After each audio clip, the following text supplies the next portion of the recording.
lutem, porque o Apocalipse lhes recorda que, por mais que na terra reine o mal e pareça vencer, o bem é rei do universo, que por mais cruenta que seja a luta entre Deus e Satanás, Deus é o mais forte e os bons vencerão com ele.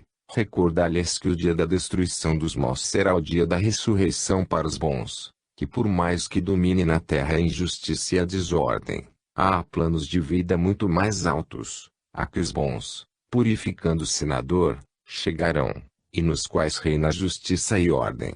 Recordar-lhes que, no fim, cada um receberá segundo seu merecimento e não de acordo com sua prepotência, que o verdadeiro Senhor não é o homem, mas Deus, que, por trás da história, está sua sabedoria, que salva tudo do egoísmo humano. Recordar-lhes que virá a justiça tão invocada, que reparará todos os erros. Virá a verdade tão procurada, que varrerá para sempre todas as mentiras. Se aqui na terra tudo é imperfeição, no alto estão os planos perfeitos de Deus e o sistema da lei, feita de bondade, dirige tudo e nada lhe pode escapar.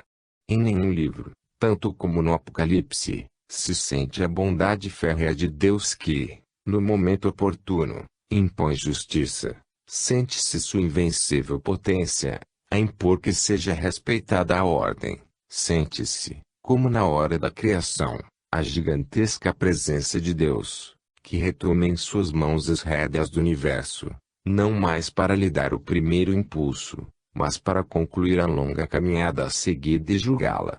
A luta cósmica entre o bem e o mal chega ao seu epílogo e se resolve na vitória de Deus sobre todas as forças, que assim são reconduzidas do caos à sua ordem. Os problemas primeiros e últimos se reúnem na mesma solução. A última palavra do tema cósmico é o trovão do poder de Deus, é o lampejo de seu pensamento triunfante. Assim a sinfonia se realiza.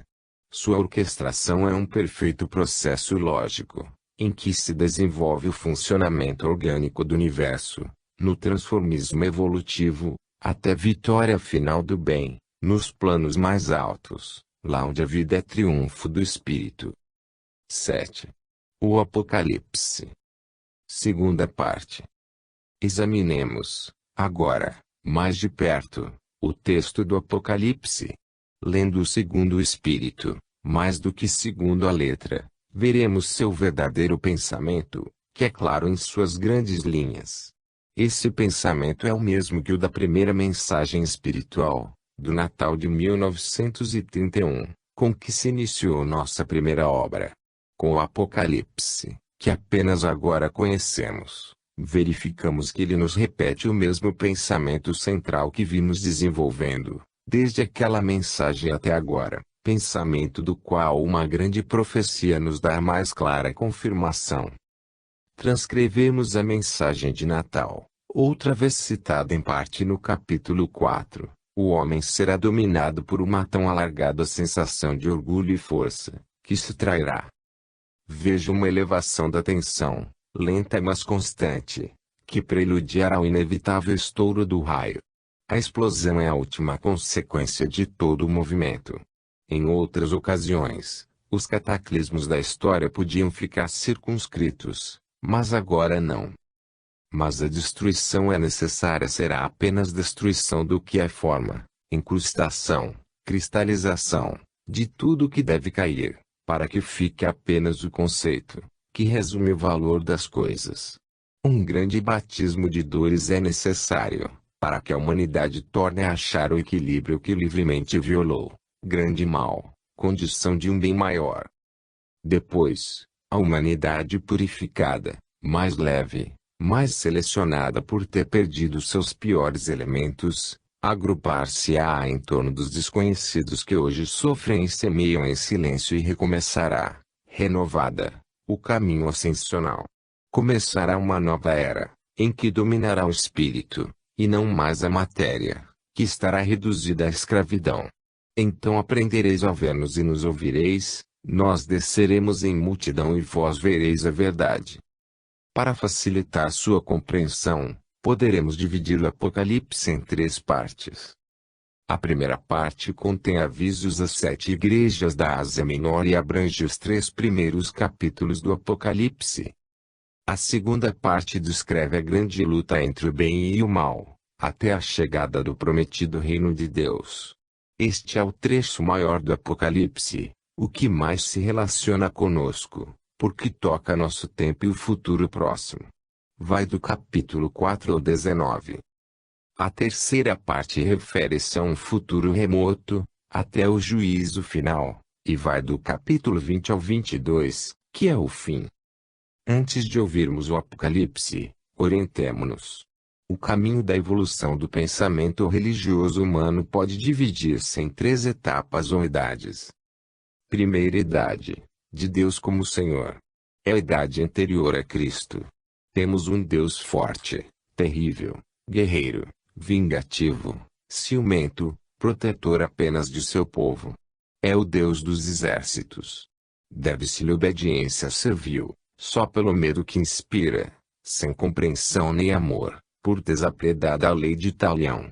Época violenta e feroz, em que o homem, em seu estado involuído de egocentrismo estreito e de dura insensibilidade, não podia responder senão pelo egoísmo, interesse ou temor de seu prejuízo, seguindo seus instintos de guerra, nem sabia obedecer, só compreendendo a força e o comando absoluto do mais forte. Só por isso Deus é respeitado, só porque é o mais forte e, como tal, tem o poder de punir. Não fora o mais forte, todos se revoltariam contra ele. Amor e compreensão ainda não nasceram na alma humana. Os povos não podem compreender senão por obediência cega, pela força e pelo terror. Segunda idade, de Deus Pai. E a idade depois de Cristo até hoje. Temos um Deus bom e mais pacífico, mais universal. Deve-se-lhe obediência filial, por amor e fé. Ele pune, não por vingança, mas por justiça e para ensinar. Conhece a bondade, a misericórdia e a providência do Pai para com seus filhos. Ele aproximou-se de nós em compreensão e amor, conceitos que antes eram ignorados. Foi isto possível pela maior evolução humana, pelo que pode fazer-se apelo ao sentimento e ao coração, forças antes desconhecidas e latentes, e só hoje chamadas a agir. Pode apelar-se também para a cultura e a inteligência, e surge uma doutrina e uma teologia, uma reorganização filosófica. Época também da codificação, trabalho particularmente de defesa e conservação das verdades reveladas.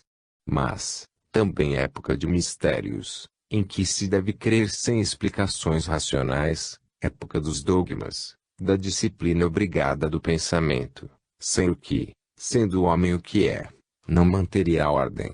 Ele não sabe ainda guiar-se de per si, por livre compreensão e necessita de uma coação, ainda que apenas moral, para não se perder na anarquia. Terceira idade, de Deus em nós. É a idade do reino de Deus na Terra, da nova civilização do terceiro milênio, a civilização do Espírito. Deus sai dos templos fechados e revela-se presente em cada alma pura.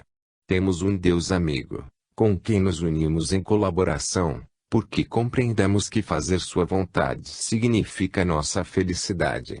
Ele tornou-se mais do que vizinho a nós, que nos fundimos nele, porque em nós, pela evolução, ocorreu um despertar, pelo qual adquirimos a consciência de que ele está em nós e de que nós estamos nele.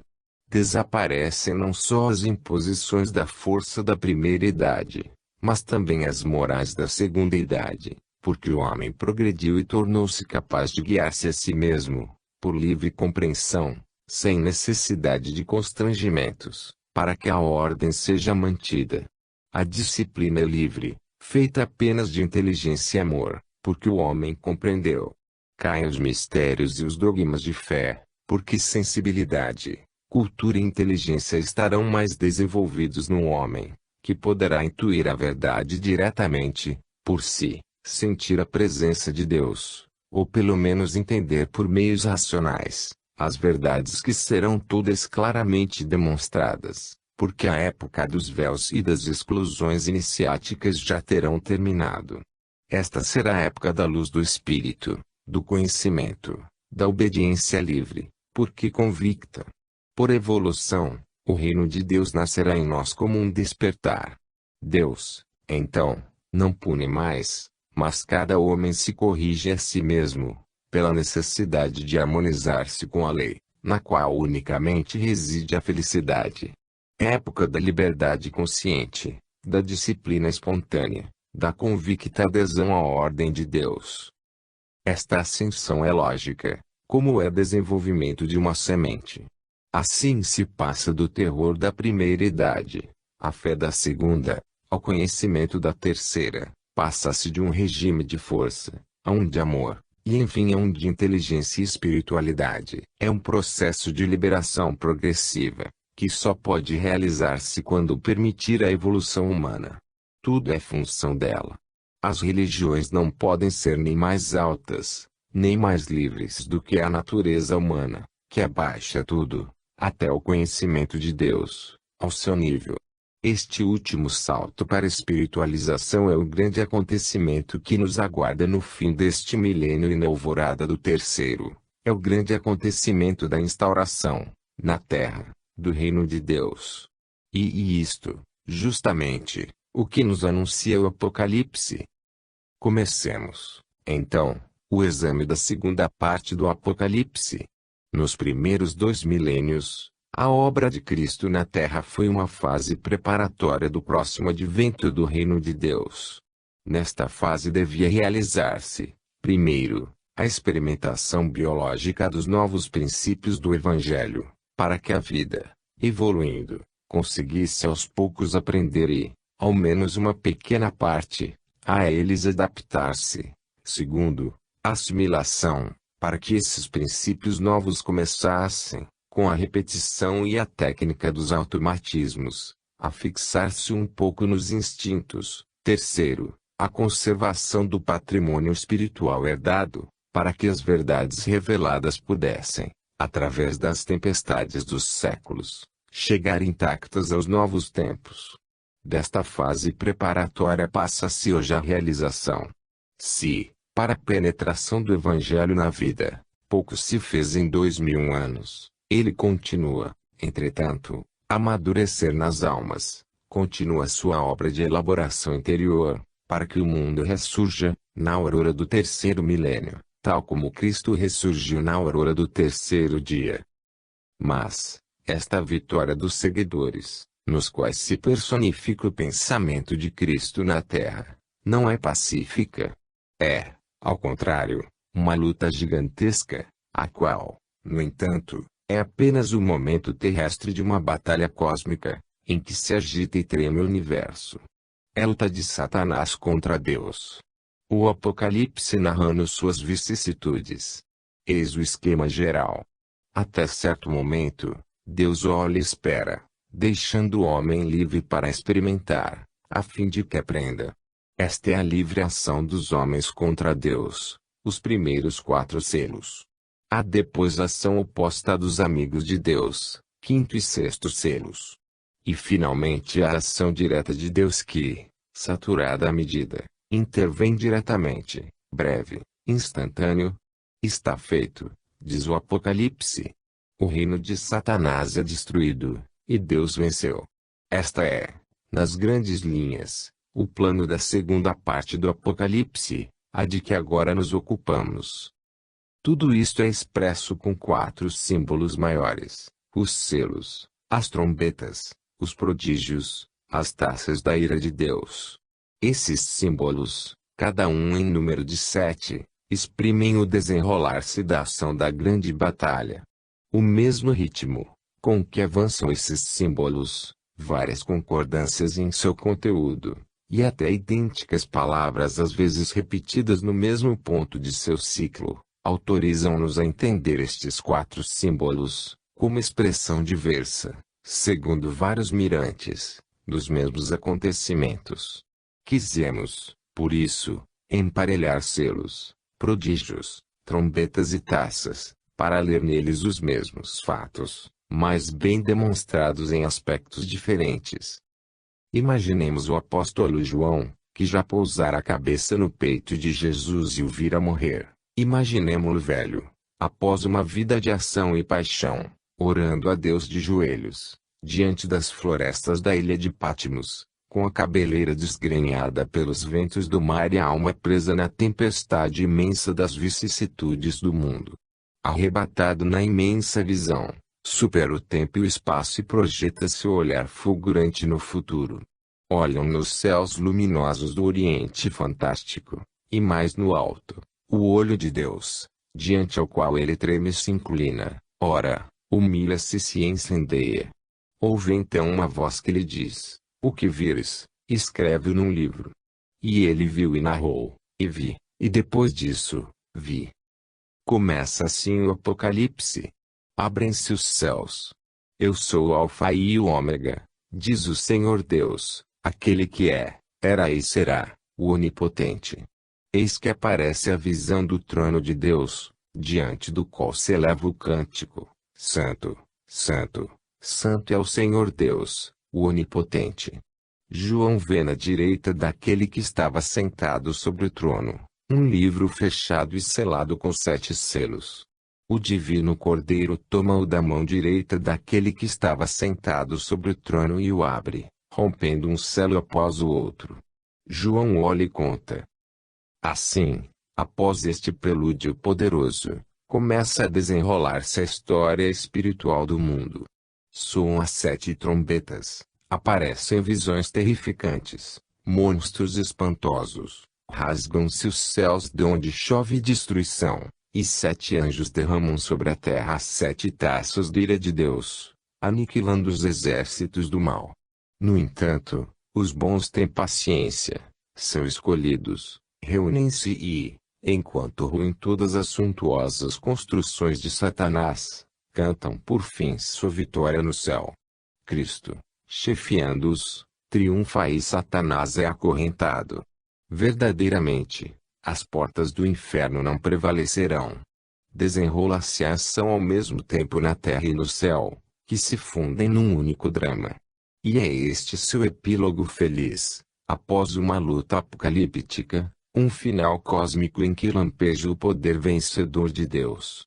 Seu livro é terrificante em suas vicissitudes e pode parecer uma cruel e desapiedada mensagem de ira de Deus. Na realidade ele narra a história da salvação do mundo, por aquela inteligência que tudo guia, imposta à multidão humana que, desesperadamente, luta para destruir tudo e perder-se, enquanto é absoluta a vontade de Deus que tudo seja reconstruído. Mas, sigamos as vicissitudes mais de perto. Os selos são abertos um a um. E eis que aparecem os 4 famosos cavalos do Apocalipse. Primeiro o cavalo branco, depois, no selo seguinte, o vermelho, depois o negro e, enfim, o pálido ou verde amarelado, quando se rompe o 4º selo. As personagens começam a aparecer na cena, mas ainda não agem, deixando-se apenas identificar por suas notas características. A tempestade ainda não explodiu e tudo está à espera. A estas 4 figuras foram dadas as mais diversas interpretações. Tentemos uma também nós, mas tendo presente que, neste ponto, saímos do terreno sólido da certeza, para entrar no das probabilidades. Ofereceremos, pois, tudo como hipótese, porque assim exige a mentalidade moderna. Entretanto, teremos em conta todas as razões positivas que corroborem essa hipótese. Para conseguir melhor nosso intento, faremos, como dissemos acima, um paralelo entre estes 4 primeiros selos e correspondentes prodígios, isto é, entre o capítulo 6, 1 a 8, e os capítulos 12 e 13 inteiros, do Apocalipse. Referiremos, mais particularmente, a mesma primeira personagem, tudo que se relaciona com o cavalo branco do primeiro selo e o dragão do primeiro prodígio, capítulo X. Depois referiremos a segunda personagem, o que se diz do cavalo vermelho do segundo selo e da besta que saiu do mar, capítulo 13, 1 a 10. Enfim, referiremos a terceira personagem, o que se diz do cavalo pálido do 4º selo e da besta que saiu da terra, Capítulo 13, 11 a 18. O terceiro selo, cavalo negro, nós explicaremos, mais tarde, porque o deixamos para o fim. Estes dois ciclos parecem-nos paralelos e sua função indicar-nos melhor a personagem. No fim deste seu primeiro período, em ambos os casos, entram igualmente essenos bons, cantando hosanas diante do trono de Deus, e no segundo caso é repetido o número exato, 144.000 dos pré-escolhidos, como no primeiro. Tudo isso dá a impressão de que se trata do mesmo acontecimento, narrado em duas formas diferentes. Sem entrar em pormenores, coincidências e razões, que cada um pode achar e analisar por si, daremos ao cavalo branco o valor de símbolo do imperialismo inglês, ao cavalo vermelho o símbolo da Rússia soviética, ao cavalo negro da Alemanha de Hitler, e ao cavalo pálido dos Estados Unidos da América. Esta interpretação tem a vantagem de referir-se ao momento histórico atual, que é o que mais nos interessa. Vejamos agora nos selos os quatro personagens em pé, até a última guerra mundial. Nos prodígios, o ponto de vista seria em relação ao nosso atual presente, em que o cavalo negro ou Alemanha do eixo desapareceu, porque caiu e foi aniquilado. Só permanecem de pé os outros três, isto é, Inglaterra, Rússia e Estados Unidos, que achamos nos três prodígios, na forma de dragão, da besta que saiu do mar e da besta que saiu da terra. Estas três potências são hoje as senhoras do mundo e guiam os acontecimentos. Para justificar esta individuação, trabalho que nos levaria a um exame muito detalhado das características particulares dos símbolos que representam essas personagens, basta-nos apenas recordar que o dragão é poderoso e no entanto se arrasta como serpente, que é o símbolo da astúcia enganadora. A besta representa claramente a animalidade involuída, em antítese ao espírito, aquela para a qual apela o materialismo moderno que se baseia apenas no bem-estar do corpo. As duas personagens são apenas duas bestas diversas, isto é, duas formas de materialismo, idênticas na substância, que há de apegar-se só às coisas da terra, única finalidade da vida. Tudo isso em antítese ao reino do espírito, em que se apreciam outros valores. Para justificar a individuação paralela correspondente ao dragão, capítulo X, isto é, o cavalo branco ou Inglaterra, recordemos as palavras que a respeito desse cavalo, diz o Apocalipse, e lhe foi dada uma coroa e saiu, como vencedor, para vencer.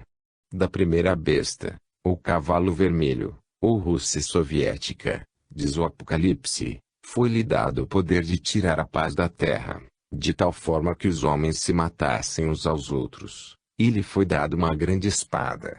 Para o cavalo negro, ou Alemanha do eixo, o Apocalipse fala de medida e limitação de víveres, como na última guerra bem se experimentou. Para a segunda besta o cavalo pálido, os Estados Unidos, fala o Apocalipse de morte e destruição, e estas foram lançadas sobre a Europa mancheias. Além disso, as cores vermelha para a Rússia, e negra, cor do eixo, são evidentes. Os Estados Unidos aparecem também no último, no quarto selo, como apareceram na última guerra. Observemos, agora, as qualidades do segundo prodígio, isto é, da besta que saiu do mar, apartamento 13, 1 a 10, para ver se concordam com as da mesma personagem, ou seja, a Rússia soviética, expressa no segundo selo ou cavalo vermelho. Besta quer dizer materialismo, como vimos, e o mar significa os povos, nações, línguas, apartamento 17, 15. Depois, o texto diz, e vimos de suas cabeças como ferida de morte, mas sua chaga mortal foi curada.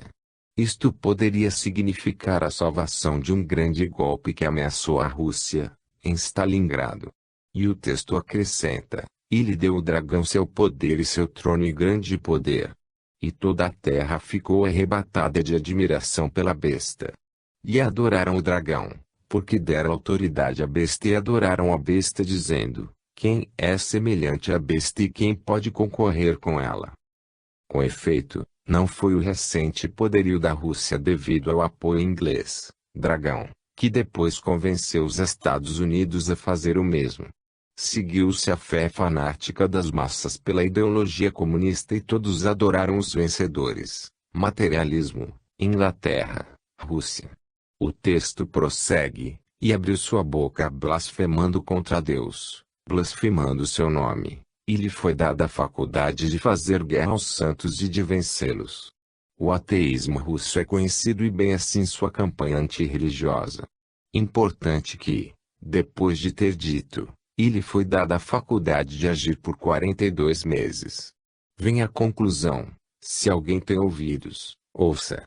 Se alguém prender alguém, acabará preso. Se matar a espada, será fatalmente morto à espada. Eis, pois, como deverá acabar a Rússia, na autodestruição. Este conceito faz parte da lei e do sistema ilustrado nos volumes anteriores, conceito amplamente explicado a Lures. Quem usa a espada, perecerá pela espada. Norma evangélica que é a lei de vida, que nenhuma força humana poderá deter. O Apocalipse conclui: aqui está o sofrimento e a fé dos santos. Os bons, pois, tenham coragem, que o mal não pode absolutamente vencer. Existe a justiça de Deus e ninguém pode detê-la. Observemos, agora, as qualidades do terceiro prodígio, ou seja, da besta que saiu da terra. Apartamento 13, 11 a 18, para ver como concordam com as da mesma personagem, isto é, os Estados Unidos da América, expressas no quarto selo ou cavalo pálido. Vimos que o cavalo negro do terceiro selo, ou Alemanha, desapareceu da cena política do mundo. Essa besta é outra forma de materialismo, que sai do poder da terra, riquezas do solo e indústrias. Diz o texto, e falava como dragão. Ou seja, a mesma língua inglesa, e todo o poder da primeira besta, ela o exercitava diante dela, e apresenta já realizados, de fato, os sonhos de bem-estar do comunismo russo, e fez que a terra e seus habitantes louvassem a primeira besta, de que fora sanada a chaga mortal. Foi pelo auxílio dos Estados Unidos que a Rússia se tornou vitoriosa e grande, e fez prodígios grandiosos, tanto que fez descer fogo do céu sobre a terra. Eis as fortalezas voadoras, as bombas atômicas, as novas descobertas científicas, e fará que ninguém possa comprar nem vender, se não tiver a marca, ou seja, o nome da besta e o número de seu nome. Isto é, domínio completo do dólar sobre tudo. O capítulo conclui com o famoso número 666. Calculando-se segundo o alfabeto hebraico, esse número de Snero. Mais tarde, foi dada essa cifra, segundo os casos, o significado de uma quantidade de personagens históricas. Talvez seja um número simbólico, para dizer que muitas personagens igualmente más, se apresentarão até o fim da história. Mas, tudo isso é trabalho para adivinhos, terreno em que não podemos entrar. Neste ponto, ocorre, em ambos os ciclos, uma mudança de cena. Até aqui, assistimos à descrição de personagens em suas características e feitos passados. Agora temos um entreato, em que entram em cena os personagens das fileiras opostas, os soldados de Deus. Abre-se o quinto selo. Os bons apelam para que se faça justiça e lhes é respondido que ainda fiquem quietos por breve tempo, até que seja completado o número de seus irmãos sacrificados. Ao abrir-se do sexto selo, inicia-se a preparação espiritual dos soldados de Deus, a qual contrabalança a preparação material de seus inimigos. Isto é necessário, porque se aproximam as grandes provas, que explodirão ao abrir-se do sétimo selo. Temos uma breve pausa, antes de desencadear-se a grande tempestade. Tudo faz pensar que esta pausa seja a hora presente. É um momento de espera em que as forças contrárias se preparam, medem-se, tomam impulso para lançar-se uma contra a outra. Deus olha e espera, deixa-nos realizar todas as nossas experiências, que pretendem dispensá-lo. Os maus movem-se afoitos à conquista do mundo, e caminham para sua destruição. Os bons oram, tremem, esperam. Deus olha, deixa todos livres, mas se escreve no livro da vida, de que nada mais se apaga, e pelo qual todo o mal se paga e todo bem frutifica. A lei não tem pressa, pois o tempo não pode detê-la e nada pode escapar à sua sanção. Este exame que estamos fazendo do Apocalipse e de sua orientação interessa-nos, sobretudo, porque parece dizer respeito ao nosso presente, e dá-nos uma chave para conhecer nosso futuro próximo.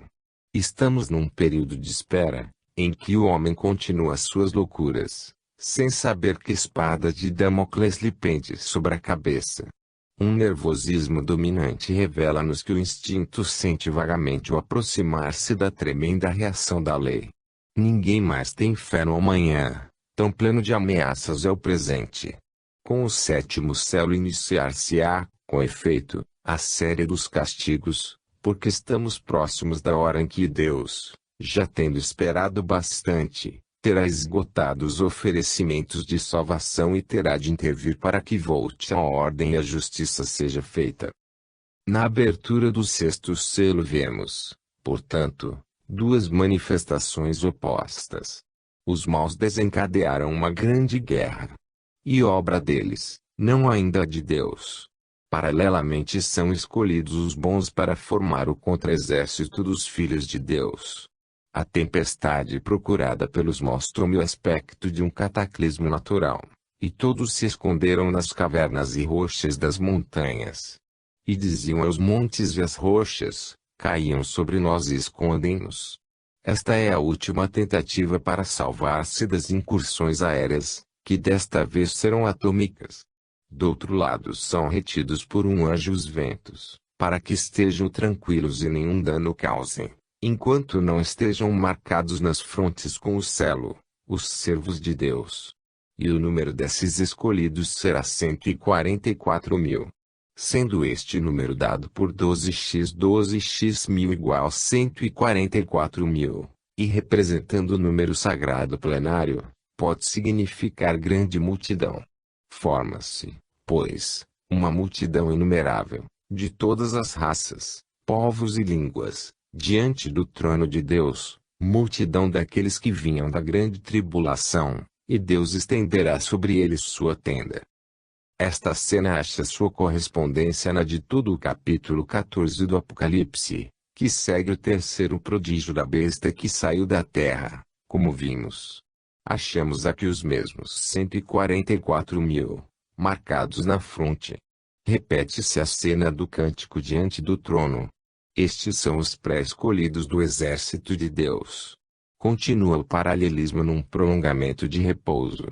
O capítulo 14 continua com os anúncios feitos por 4 vozes de anjos.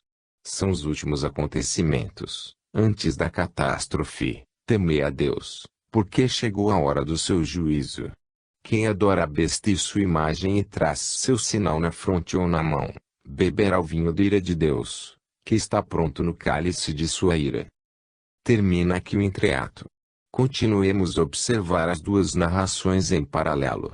Na primeira delas chegamos finalmente à abertura do sétimo selo. Então houve um grande silêncio no céu. E foram dadas 7 trombetas a 7 anjos.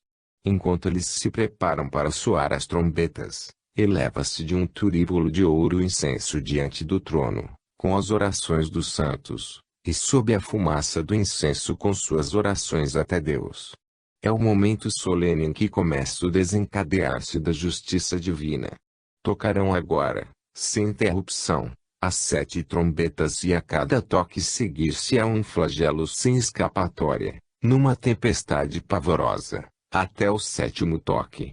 Então, tudo muda e, como na abertura do 7º céu explodirá o cataclismo, as 7 trombetas, assim ao 7º toque tudo se acalma e o 7º anjo e outras vozes anunciam: o reino do mundo passou ao Senhor nosso e ao seu Cristo, e ele reinará pelos séculos dos séculos.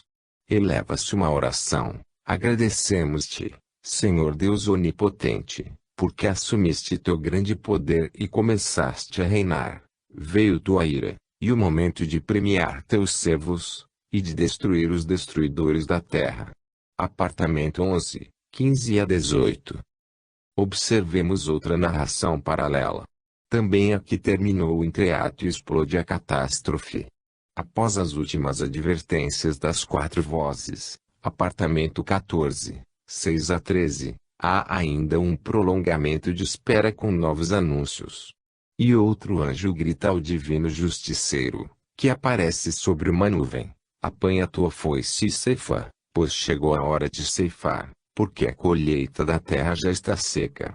Outro anjo grita: apanha tua foice afiada e colhe os cachos da vinha da terra, porque suas uvas estão maduras. Então, à semelhança dos 7 anjos com as trombetas, aparecem outros 7 anjos com as 7 taças de ouro cheias da ira de Deus. Mas, também aqui, como na outra narração, antes que se passe a ação, se eleva um cântico a Deus. Apartamento 15, 1 e seguintes, glorificando-o e adorando-o. Todas as nações se prostrarão diante dele, porque manifestou seu juízo. É a hora de prestar contas. Os 7 anjos tomam as 7 taças. Enche-se o santuário de Deus da fumaça de sua glória e de seu poder, e ninguém poderá aí entrar até que tenham sido derramadas as 7 taças. É o momento solene em que começa o mesmo desencadear-se da justiça divina, como para as 7 trombetas. Derramar-se-ão, sem interrupção sobre a terra, as 7 taças da ira de Deus, e a cada taça seguir-se-á um flagelo sem escapatória, numa tempestade gigantesca, até a 7ª taça. Tudo foi merecido. As taças são esvaziadas sobre a terra, sobre o mar, depois sobre os rios e as fontes, depois sobre o sol, sobre o trono da besta, no próprio ar. Torna-se tudo de sangue e de fogo, seca, arde, adoece, rui numa queda universal. A 7ª taça, aqui também, a ação se detém, como na 7ª trombeta, e uma grande voz sai do santuário, do lado do trono, dizendo: está feito. Tudo é claro, conclusivo. Os inimigos de Deus não existem mais. O drama está completo com a vitória de Deus. O reino de Satanás foi destruído. Aponta a alvorada do novo reino de Deus. Este momento, expresso pela palavra, está feito, corresponde ao do 7º toque da trombeta, que anuncia: o reino do mundo passou ao nosso Senhor e a seu Cristo, e ele reinará nos séculos dos séculos.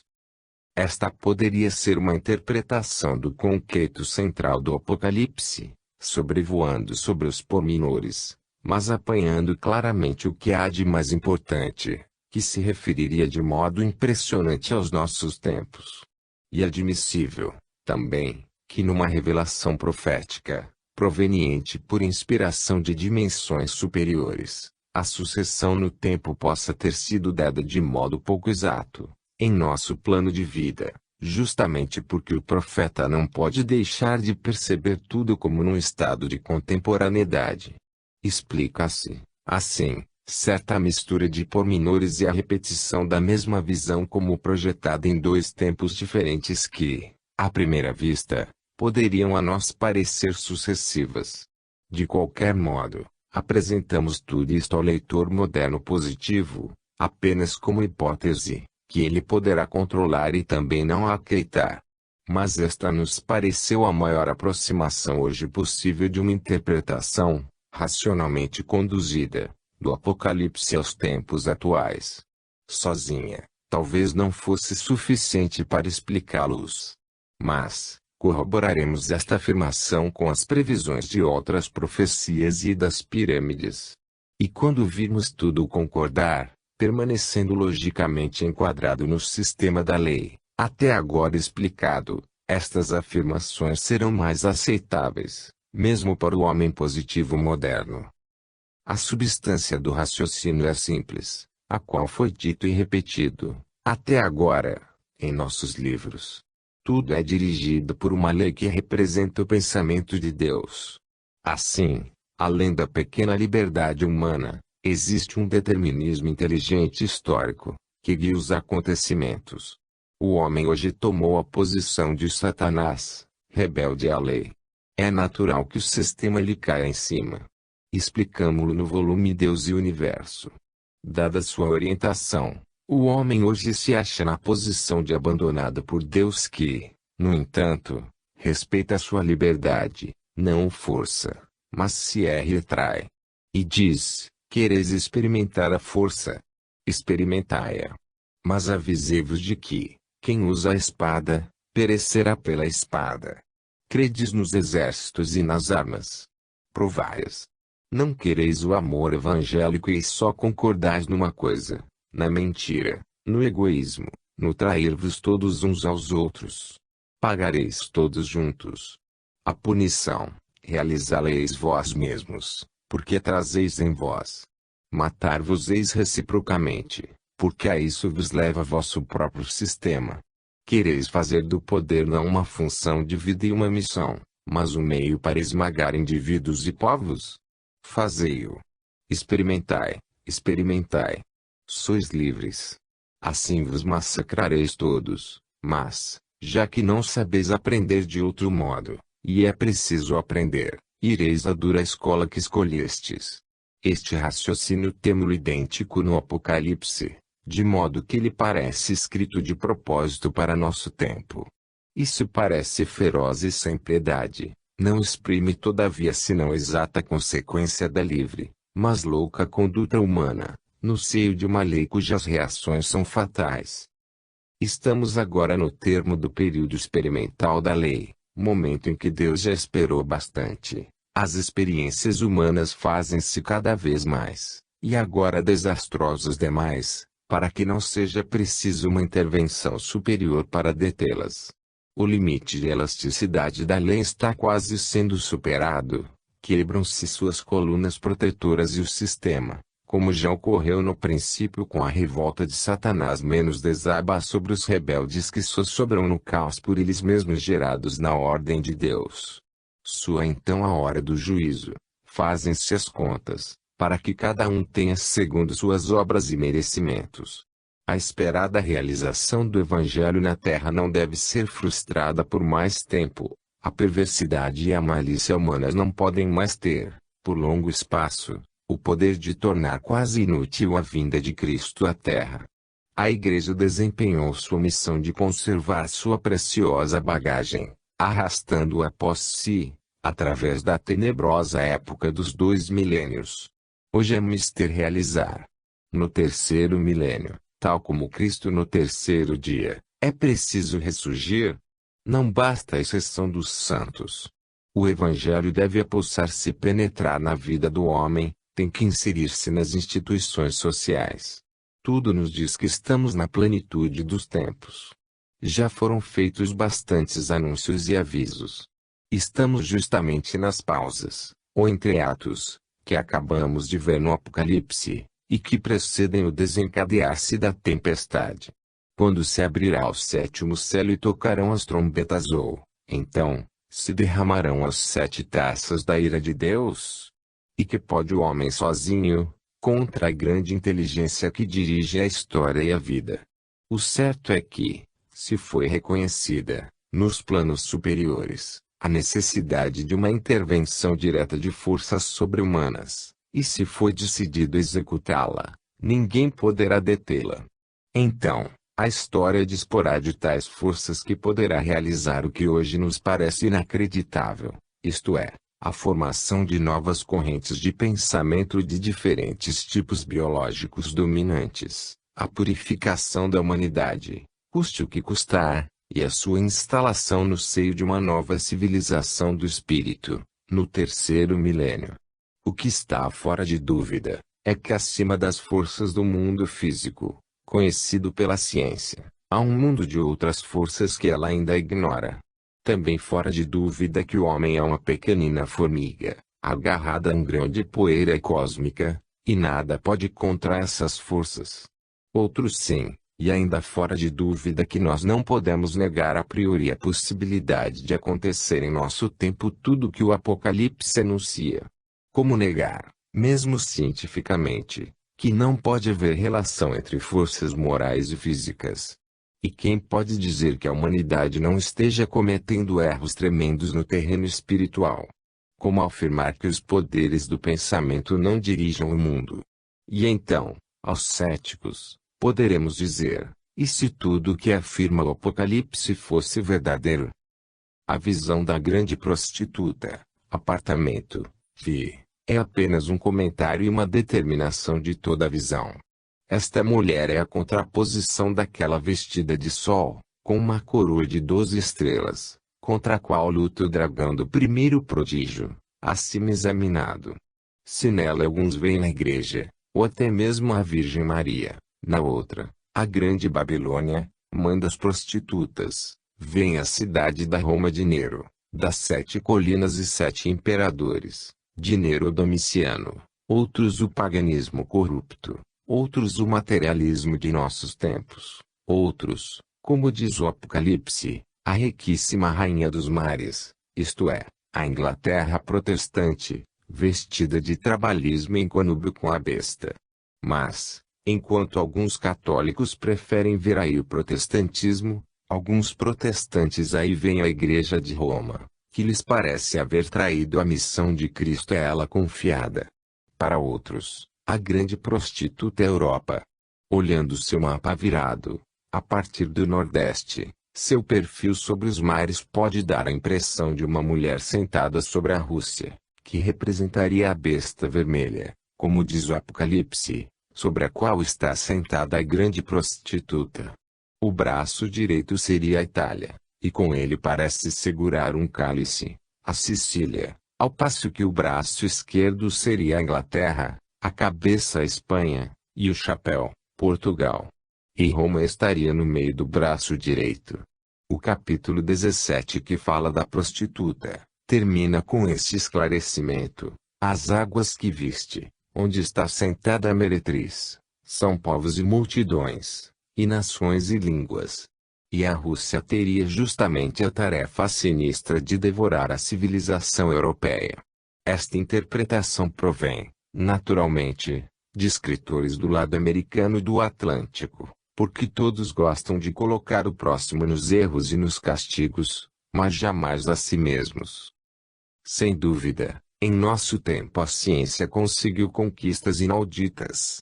O automóvel, o rádio, a televisão, o domínio do ar, a descoberta da energia atômica, e até a previsão de uma possibilidade de explorações interplanetárias, representam uma tal conquista sobre as forças da natureza, que não se pode imaginar mais até onde possa chegar o homem.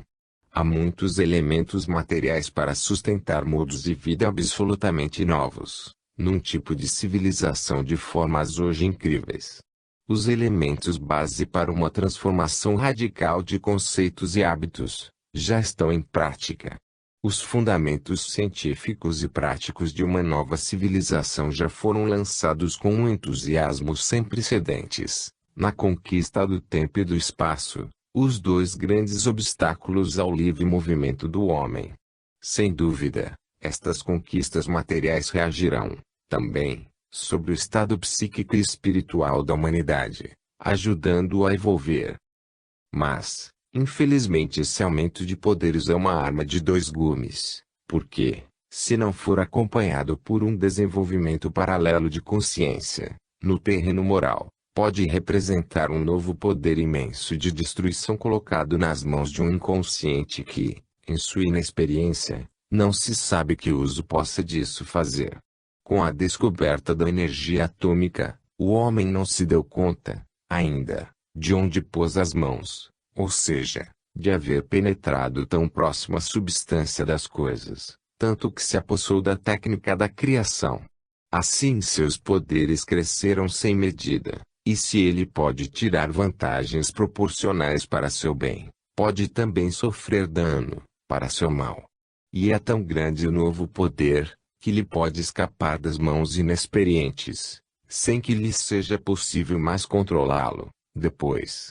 E que dizer, quando se sabe que esse poder não está, hoje, nas mãos dos sábios, mas de governantes que, por sua própria posição, estão enredados nas tristes artes da política.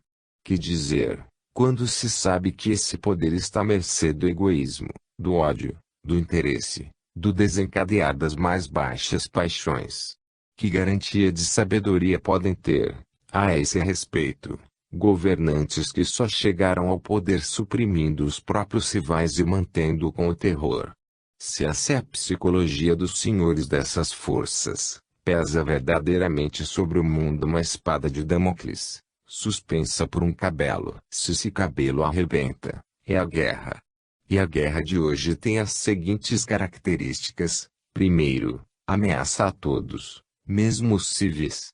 É, pois, também, guerra de nervos, é perigo e terror para todos. Segundo, morrem todos, indistintamente, mesmo os inermes, numa hecatombe comum. Terceiro, é guerra em 3 dimensões. Quarto, é guerra de todos os povos, porque mesmo os longínquos não beligerantes se ressentem e saem dela com algum dano ou sofrimento. Quinto, é guerra de extermínio total, de aniquilamento, sem escapatória, em extensões vastíssimas. Se arrebenta o cabelo da espada, ela cairá na cabeça da humanidade. Essas condições são tão catastroficamente ameaçadoras, que jamais se verificariam na história do mundo. Não serão estes os sinais indicadores da plenitude dos tempos, como dizem as profecias. Mas, elas também dizem outra coisa. Ora, quando estas coisas começarem a acontecer, olhai para o alto e levantai vossas cabeças, porque vossa redenção está próxima. Quando virdes acontecer estas coisas, sabei que o reino de Deus está próximo. Luke 21, 28 e 31. Esses sinais prenunciadores de acontecimentos espantosos anunciam, então, também outra coisa, ou seja, a plenitude dos tempos, também no sentido de que deve chegar à terra o reino de Deus, isto é, se deve realizar o novo modo de viver, o tipo da civilização do terceiro milênio. Estamos, portanto, verdadeiramente na época extraordinária da qual falam as profecias e que culmina numa transformação radical do mundo. Mas, ainda há outro fato indicador, outro sinal dos tempos, é a queda dos mistérios. Estes, aos poucos, são todos explicados e aclarados pela ciência. Então poderemos repetir as palavras de São Paulo na Epístola aos Hebreus, x. 26, 27 e 31. Se pecamos, voluntariamente, após ter conhecimento da verdade, não há mais sacrifício pelos pecados, mas uma espantosa expectativa do juízo. É coisa espantosa cair nas mãos do Deus vivo. Quando tudo estiver esclarecido e evidente, quem não quiser aceitar as verdades do Espírito e obedecer à lei, não poderá mais achar misericórdia, porque não a merece. Poderão mudar e ser incertos os pormenores das previsões políticas, mas o certo é que o povo, grupo ou instituição, que tiver pecado, terá que pagar. Esta é a lei certa. Cada um poderá deleitar-se em fazer exame de consciência de outrem, antes que de si mesmo. A lei permanece a mesma. E inútil ter poder terreno, se há injustiça no espírito. Esse poder não poderá defender-nos e ruirá diante da lei que quer justiça. Assim conclui o Apocalipse, no capítulo 18. Aí da grande cidade, Babilônia, a cidade forte. Num momento chegou o teu juízo. Num momento, sua magnificência ficou reduzida a um deserto. Alegrai-vos sobre ela, ó céus, e vós santos e apóstolos e profetas, porque Deus vos fez justiça, com sua condenação. Paralela a essa ruína do mal, corresponde o triunfo nos céus, apartamento, x. A ruína na terra foi completa. A voz de uma multidão imensa se eleva gritando, Aleluia! O Senhor fez justiça. Louvai nosso Deus, porque o Senhor Deus começou a reinar. Chegamos ao epílogo, que é a vitória de Cristo. Satanás é acorrentado. Pode finalmente realizar-se na terra o anunciado reino de Deus. Tudo isto é de uma lógica constringente. É possível que o bem fique vencido pelo mal, Deus por Satanás, que a missão de Cristo, na terra, naufraga assim, sem nenhum resultado. O próprio sistema da lei tem uma lógica aí. Se tudo isso acontecesse, todo o sistema ruiria. E isto seria uma ruína muito mais fragorosa e desastrosa do que a queda das potências do mal, como o descreve o Apocalipse. Pois, se estas ruem, permanecem a salvação e a vida na ordem divina. Mas se cai a lei, isto é, o sistema de Deus e do bem, só resta a destruição de tudo, pela precipitação definitiva do universo no caos. O grande drama do Apocalipse está em seu epílogo e fecha-se, em sua terceira parte, com a cena grandiosa da ressurreição dos mortos e do juízo universal. Satanás está definitivamente derrotado. Diante do trono de Deus comparecem os mortos. Abre-se o livro da vida, em que tudo está escrito e cada um é julgado segundo suas obras. O mar entrega os seus mortos. A morte e o inferno entregam seus mortos. Depois, a morte e o inferno foram lançados no lago de fogo. Esta é a segunda morte. E aquele que não foi achado escrito no livro da vida, foi lançado no lago de fogo. Apartamento 20, 14 e 15. Há, pois, uma absoluta destruição final, em que são anulados também a morte e o inferno. Uma segunda morte, última e definitiva, em que são precipitados todos os que não foram achados escritos no livro da vida. E a vida é Deus. Então, isto quer dizer, aqueles não eram da parte de Deus e do bem. Eles são eliminados do sistema, anulados mesmo como espíritos. Esta não é a habitual morte do corpo, não é a normal decadência de todas as coisas, para renovar-se e evoluir. Não é a costumeira morte temporária, de que tudo ressurge. Esta é a segunda morte, a definitiva, do espírito 3 sobrescrito. Chegamos ao limite da lei, a hora em que o ciclo involução-evolução se fecha com o regresso a Deus, termina a cadeia das reencarnações, está completa a caminhada da reascensão, concedida por Deus ao ser decaído para redimir-se, cessa a possibilidade de erro e a necessidade da expiação. Está na lógica do sistema, que a experiência não possa ser procrastinada até o infinito, que o ser não possa ter à sua disposição a misericordiosa elasticidade da lei e a paciência de Deus, para sempre.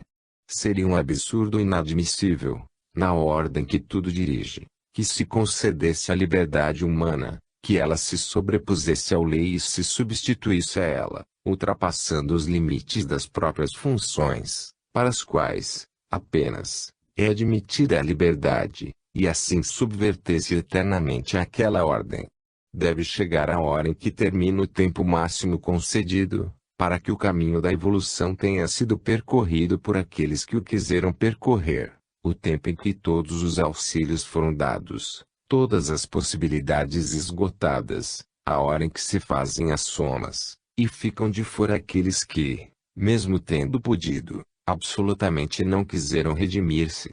Então, tudo está terminado, pois o processo evolutivo atingiu sua conclusão. Detém-se então o tornar-se fenomênico, isto é, cada fenômeno não se prende mais ao seguinte, mas alcança finalmente sua última e definitiva fase, resolvendo-se na estase, porque se esgotou o processo do tornar-se, e na cadeia. Causa-efeito causa. Não há mais anéis. Então, para o transformismo no tempo, termina toda a possibilidade de recuperação e a escola se fecha. Já então, por não terem mais sentido nem objetivo, acabam a morte, a dor, os estados de castigo, o inferno. Esgotados os parênteses da revolta e da desordem, tudo tem que voltar ao estado perfeito da originária felicidade, como Deus quis sua criação. O ciclo da descida e da reascensão está todo percorrido. Quem quis redimir-se alcançou sua salvação e, mesmo tendo errado, aprendeu a grande lição do bem e do mal. Quem não quis redimir-se, dado que ninguém pode ser constrangido e que o rebelde não poderia permanecer indefinidamente aí, nem corromper o sistema. Este rebelde vem definitivamente expulso, com o aniquilamento de seu eu. Então, é lógico que tudo o que era necessário num universo decaído para tornar a subir a Deus, todos os instrumentos úteis para realizar a obra